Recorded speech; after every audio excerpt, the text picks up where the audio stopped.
In this bi-weekly video, we will review several situations from last week's games and explain some of the decisions made. Additionally, after 2 intense weeks, we've identified the need to discuss certain topics, such as rule knowledge and interpretation, as well as emotional control during games. In the first video, we observe a situation from an IHL game last week. This is a hooking penalty. The white player is faster and in a better position.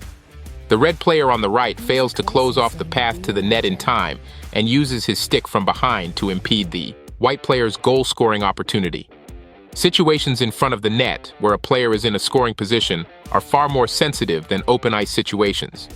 Generally, any contact by an opponent's stick with a player's hands in front of the net should be considered a foul. Penalties like this can be hard to spot when officiating in a 3-man system due to limited angles of view. The referee skating behind the players may not always clearly see the attacker's hands or the exact point of contact. In a 4-man system, such fouls are much easier to identify and call. In the next video from the same game, we have an excellent example of a strong, clean hit.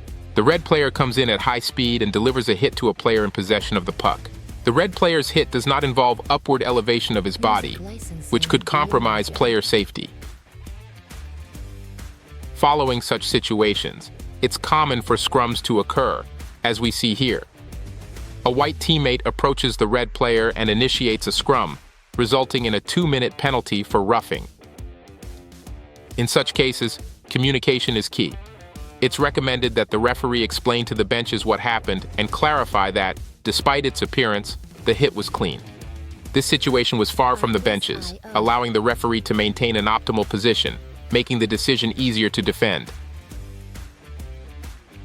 In the next video from the Alps League, we see a situation where the referees should have called a boarding penalty on the white player. The failure to make this call led to a brief fight and offsetting penalties. Music licensing reimagined.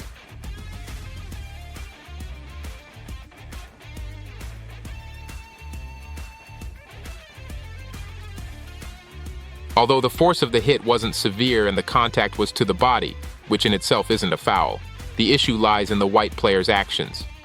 The blue player was already engaged in a battle with another opponent, and the white player, acting as a third man, exploited the blue player's vulnerability and lack of awareness to deliver the hit.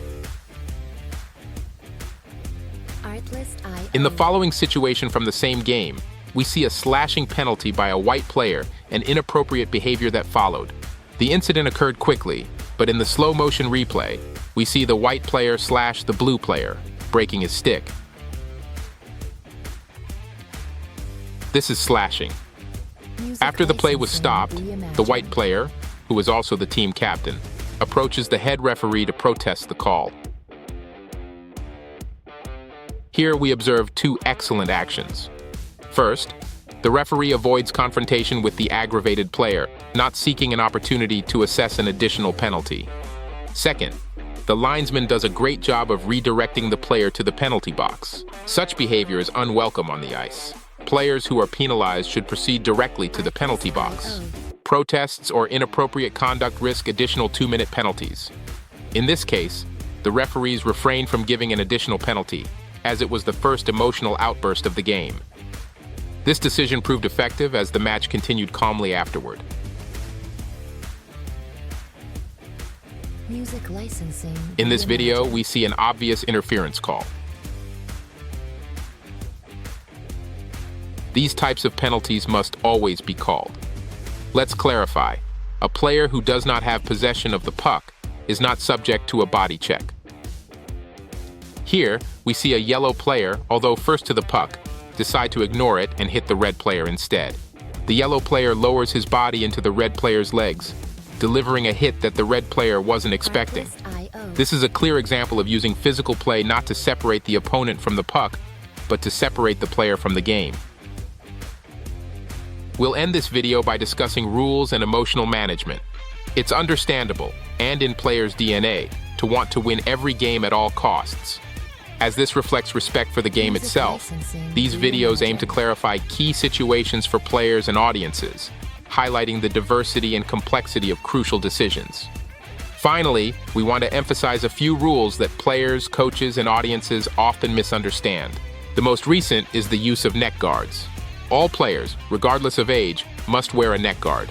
The neck guard must cover as much of the neck as possible and be designed specifically for ice hockey, carrying a cut-proof certification. If referees notice a player without a neck guard, they will issue a warning to both teams. The next player that comes on the ice without neck guard will be assessed a 2-minute penalty. If a player loses his neck guard during play, he may continue until the next stoppage or until they reach the bench. In the first few games, we observed issues with improvised neck guards, such as fabric pieces or even duct tape.